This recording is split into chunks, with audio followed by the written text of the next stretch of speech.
I've done good things, but I don't think that I'm a good person, at least not yet. My first instinct isn't love, it's often leverage. I size people up, get a good understanding and grasp of who they are, never to understand, but to see what they can do for me. And more often than not, I would rather be left alone. And it's never out of place of peace, but always out of place of pride. And if I'm being real, it's not that I hate the world. I'm not some nihilist or masochist, or I'm not a person seeking world domination in any form of the facet. It's simply that I hate how the world makes me feel. Weak, sentimental, vulnerable. I hate those things. So at one point in my life, I built this shell, one that was forged in calculation, but not in compassion. However, over time, that shell started to shatter. And it's not because I got softer, not by any means. It was simply because I met someone stronger.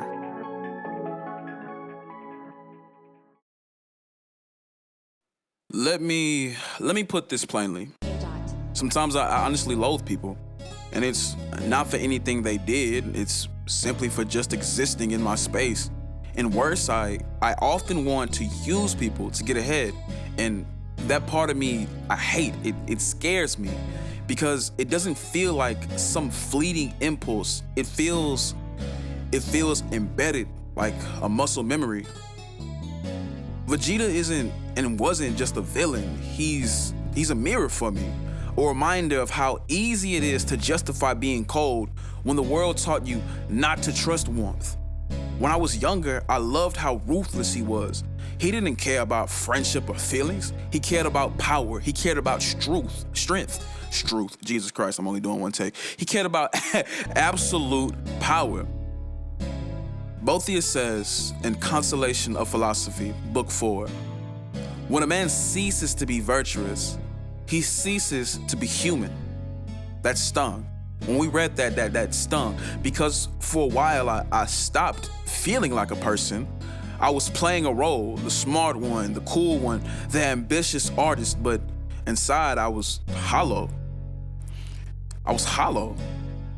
In Book 2, Lady Philosophy mocks the idea that power or fame can bring true happiness. She says if riches cannot remove want and power cannot drive away fear, then neither is truly good. That was me, accomplished. I garnered cold accolades for my music, but never the warmth of another person. I was always anxious. I was always liked, but I was never at peace. And it wasn't just emotional, it was metaphysical. Boethius believed that the wicked are weak because they are in conflict with their own nature, which is made for goodness. So when I hated others, distanced myself from others, used them, I was violating my own design. I was on demon time until the Lord's hands baptized me.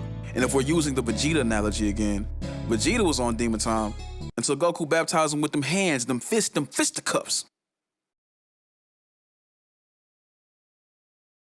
Seneca, one of the great Stoics, writes, "No man becomes good by chance." For the Stoics, virtue is the only true good. Everything else is indifferent. Pleasure, pain, wealth, poverty, none of it touches the core of a wise man. None of it. And honestly, that made me rethink how I judged myself. Not by my feelings, and not even by my reputation, but by whether or not I aligned my will with reason. In Letters to Lucilius, Seneca says, "You must live for others if you wish to live for yourself." If I'm being honest, that wasn't the first time I heard that line.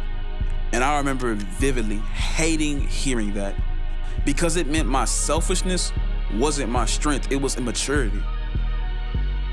An immaturity so deeply rooted, I feared that I could never escape.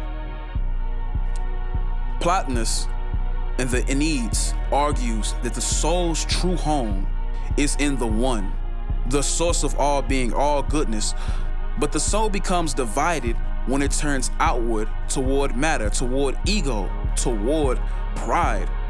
And that's where I was at. He writes, The soul must ascend by turning inward, cutting away everything that is not itself.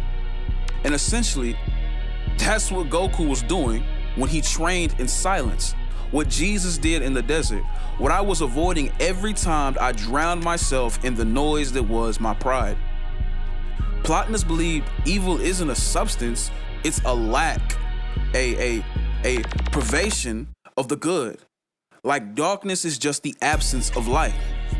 So when I say I'm not a good person, I'm really trying to tell you guys, and I'm really saying that whoever is resonating with what I'm saying, we're living in absence, not in rebellion, but in neglect. Anselm, centuries later in his Proslogion says, God is that than which nothing greater can be conceived. To approach God is to approach the highest, the purest good. But to even do that, we have to be willing to abandon everything lower. Our favorite sins, our self-image, things that we think make and create our very being. We have to be willing to sacrifice and give them up. And essentially, if you're familiar with Dragon Ball Z, you're familiar with the Majin mark. And my Majin mark, my pride, my love of isolation and control. I thought I needed those things to be strong, but I was only weakening my soul.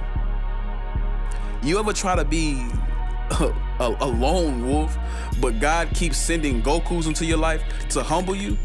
Essentially that. I had a plethora of friends that would constantly break down my ego, constantly break down my pride, simply by being better than me. It's something that I thought I was the best at, especially when it came to music. And the funniest part about it is, when I revisit those feelings and those conversations with those specific people, they always thought that I was better than them. They always looked at me for inspiration. They always looked at me to talk to get better, to better themselves. And while I'm bettering them and trying to figure out what I can pull from them, I'm also subconsciously watching them get better. And in my mind, they're getting better than me. So you see how that absence and that lack thereof can essentially create a never-ending and perpetual void.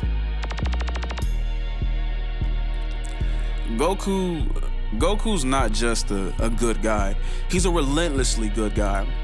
And that is what ultimately frustrates Vegeta towards the beginning and the middle of Dragon Ball Z.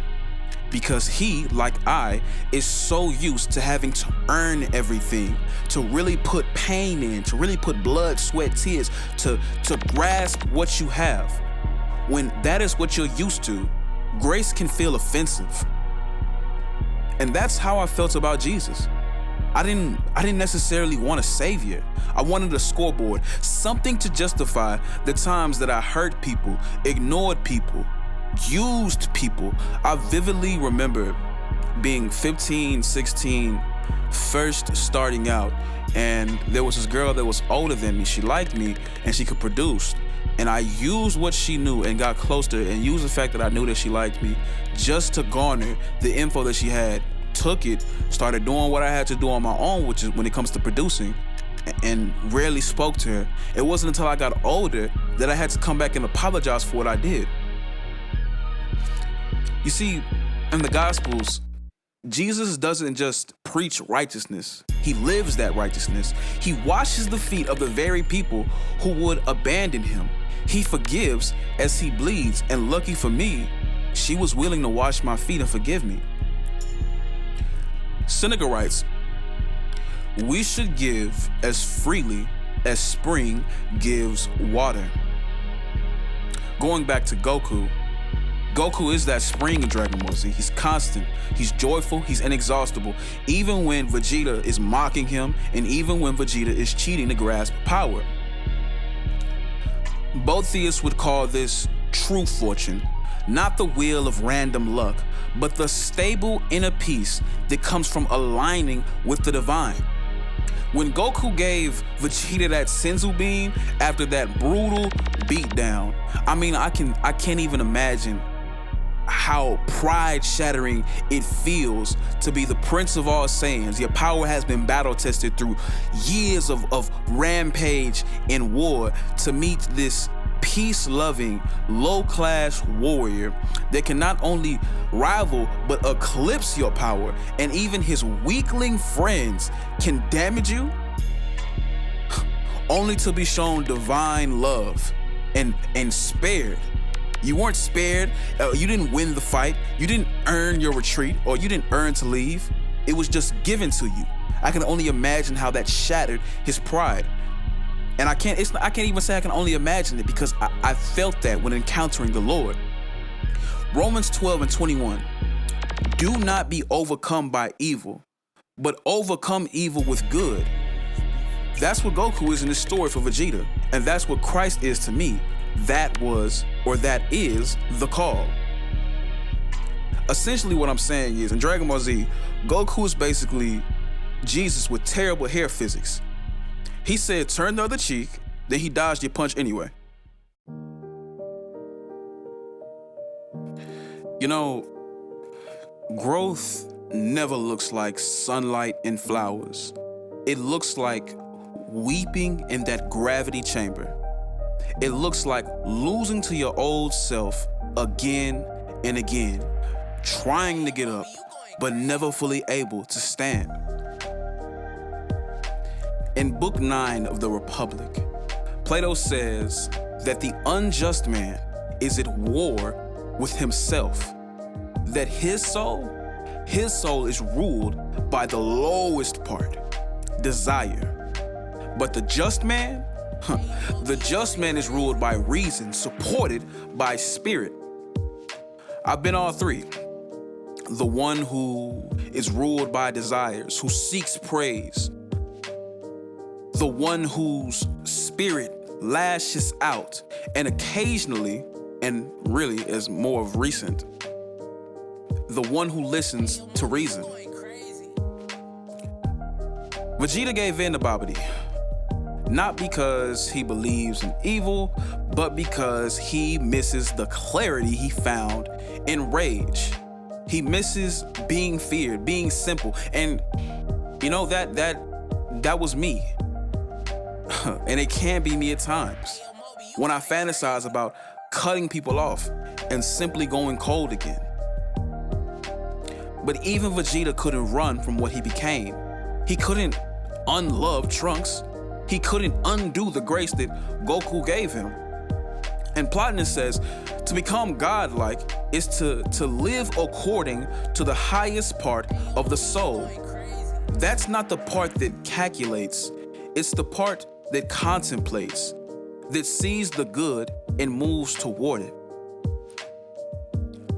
Romans 7:15 hits hard. I do not understand what I do. For what I want to do, I do not do. But what I hate, I do. That is the real mental battle that we all face at some point in life. It's never against true enemies, but against self-impulses.